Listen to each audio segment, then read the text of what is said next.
Hermes raised prices approximately 50% between 2019 and 2024. Volumes held, not volumes held despite the increases. Volumes held because of them. The waiting list lengthened. The secondary market resale ratio on the Birkin moved further above retail. The champion segment grew in absolute number. That is not normal pricing behavior. That is a moat. Warren Buffett introduced the concept of the economic moat in his 1986 letter to Berkshire shareholders. The analogy is medieval. A castle without a moat can be stormed. A castle with a wide, deep moat requires a fundamentally different kind of attack. In business terms, a moat is a structural advantage that allows a company to earn above average returns for an extended period without those returns being competed away. Pat Dorsey at Morningstar formalized this into a 5-type taxonomy that is now the standard framework in competitive advantage analysis. The 5 types: intangible assets, brands, patents, regulatory licenses. The asset creates pricing power or consumer preference that competitors cannot replicate. Cost advantage, the ability to produce at lower cost than competitors through scale, process, or input advantage.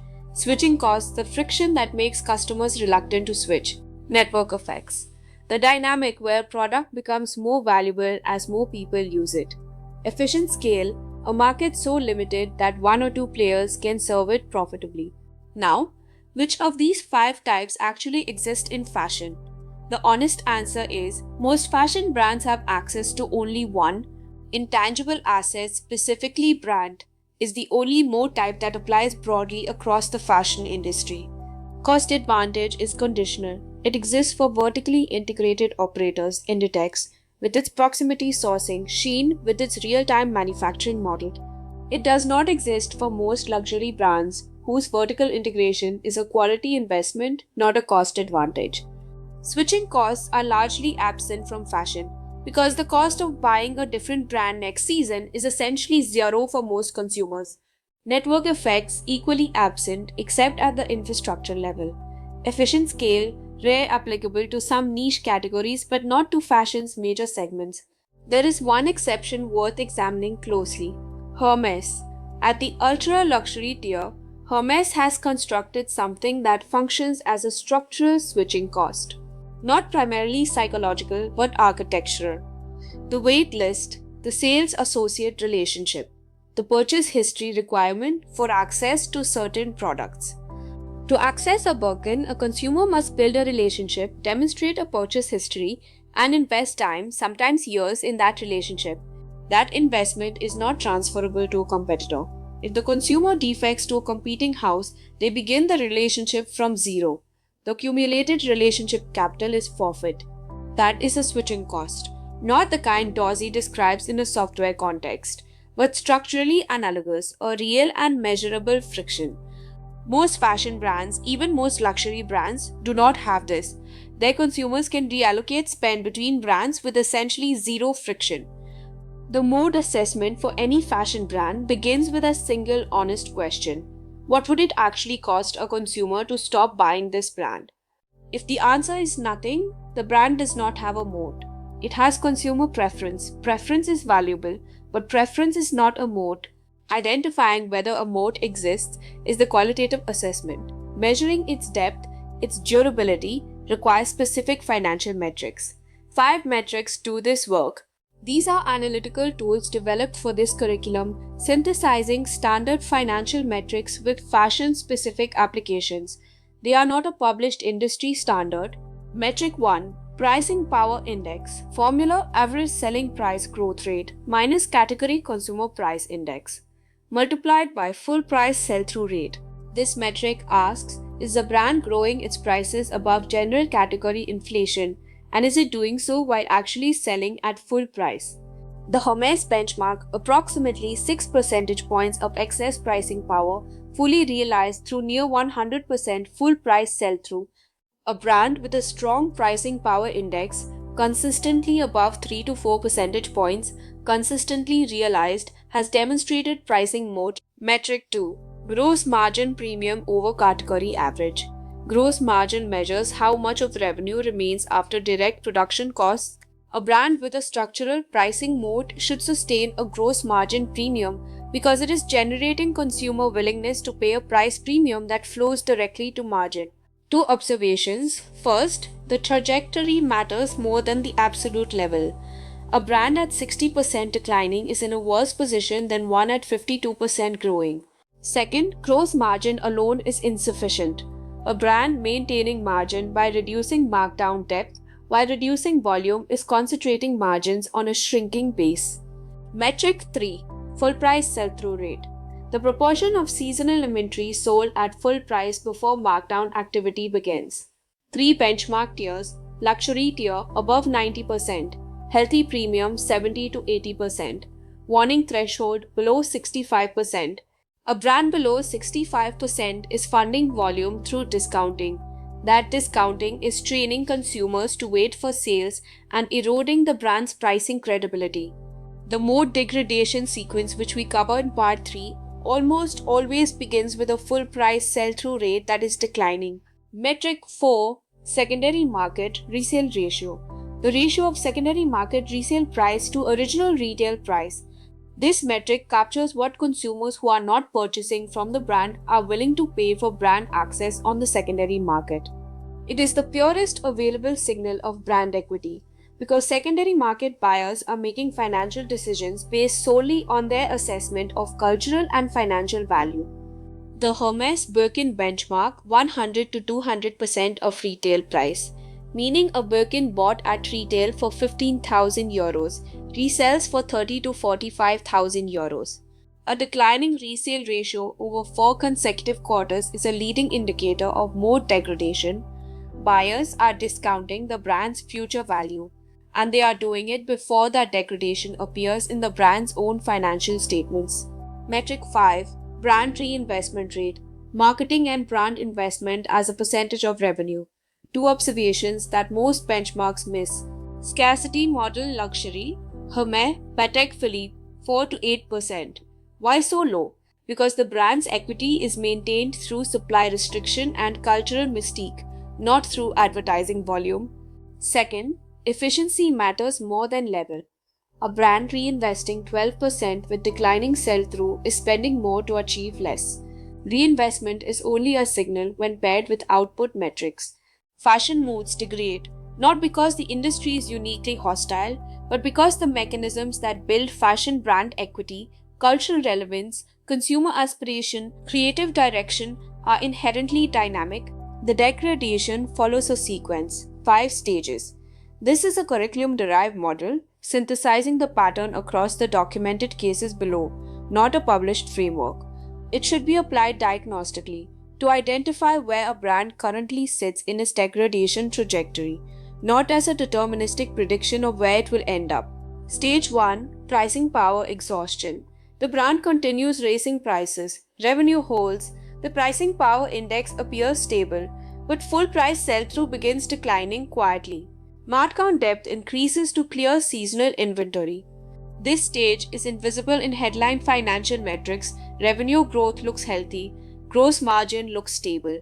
The degradation is happening in the sell-through data, which most management teams are not monitoring at the frequency required to catch stage 1. Stage 2. Secondary market deterioration plus wholesale softness.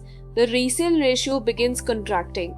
Resale buyers are pricing in the brand's weakening pricing power before it appears in retail data. Wholesale partners begin reducing open-to-buy commitments, quietly adjusting their forward exposure to a brand they are reassessing.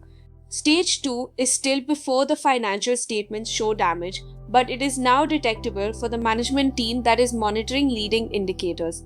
Stage 3. Gross margin compression visible in the P&L. The markdown activity that began in stage 1 has now grown to a scale that is suppressing gross margin.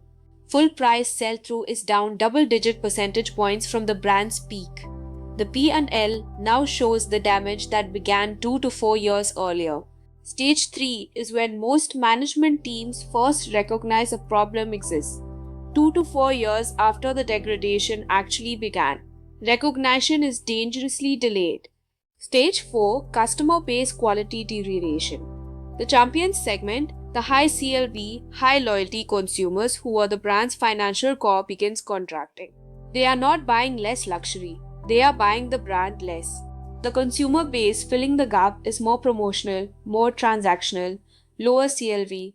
Revenue may still be flat or growing because the transactional base is offsetting the champion's loss in volume, but the quality of the revenue has deteriorated. Stage 4 can last years while the income statement shows no disaster. It is the most dangerous stage because the financial statements are obscuring a structural shift in who the brand's consumer is. Stage 5 Brand reinvestment efficiency collapse.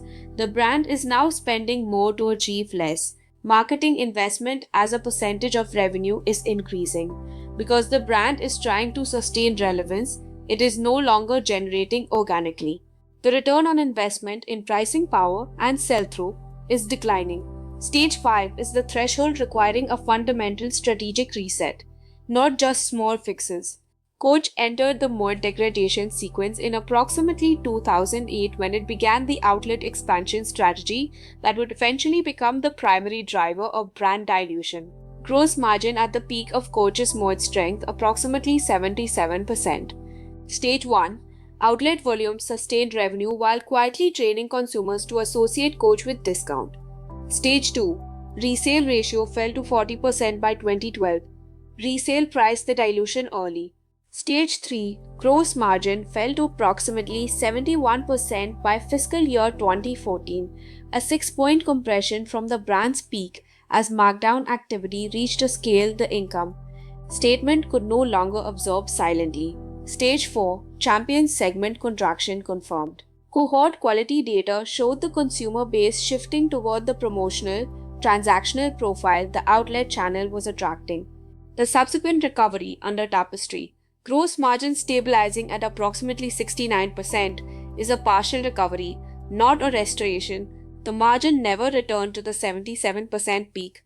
That is permanent impairment, not brand disruption, not a cycle. Permanent loss of moat depth, attributable to a distribution decision made without brand equity modeling. Burberry's degradation was a slower burn accumulated over approximately a decade, and the recovery was correspondingly longer.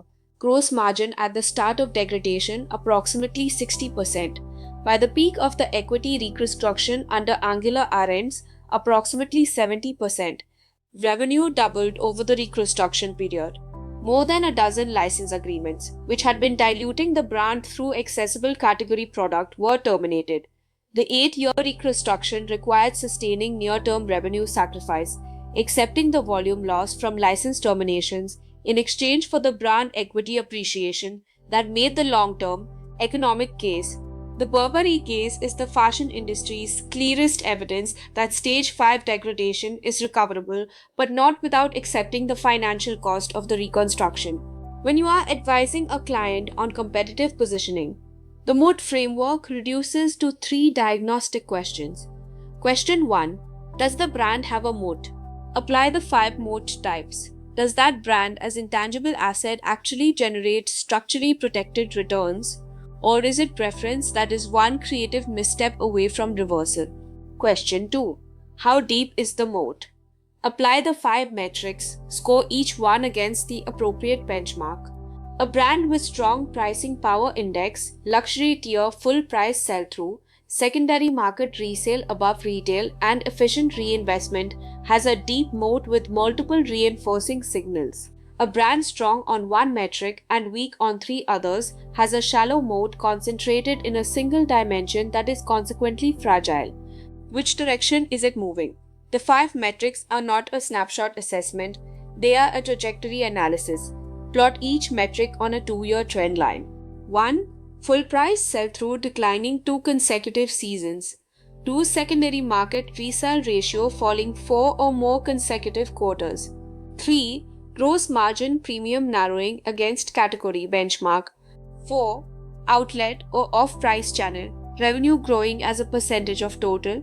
5. Wholesale partner tier quality deteriorating, exiting premium accounts, entering mid-tier accounts. 6. Average transaction value declining while transaction volume holds, suggesting the consumer base is shifting toward lower price point product. 7. Brand marketing investment rate rising without corresponding improvement in pricing power index or sell-through. When management presents a competitive positioning narrative, four assertions recur that require stress testing. First, our distribution expansion is controlled. Challenge that with sell-through data. Second, our outlet channel serves a different consumer. Challenge with resell ratio. Third, our price increases reflect quality. Challenge with pricing power index. If sell-through is down, prices aren't accepted. Fourth, we are investing in brand for the long term. Challenge with return metrics. Reinvestment without improvement in pricing power or sell-through is not brand building. It is brand spending. The moat framework is not a guarantee of predictive accuracy. Competitive advantages can emerge from creative decisions, from cultural moments, from category innovations that no financial metric predicted. That is the question the moat analysis answers. Thank you for participating in this curriculum.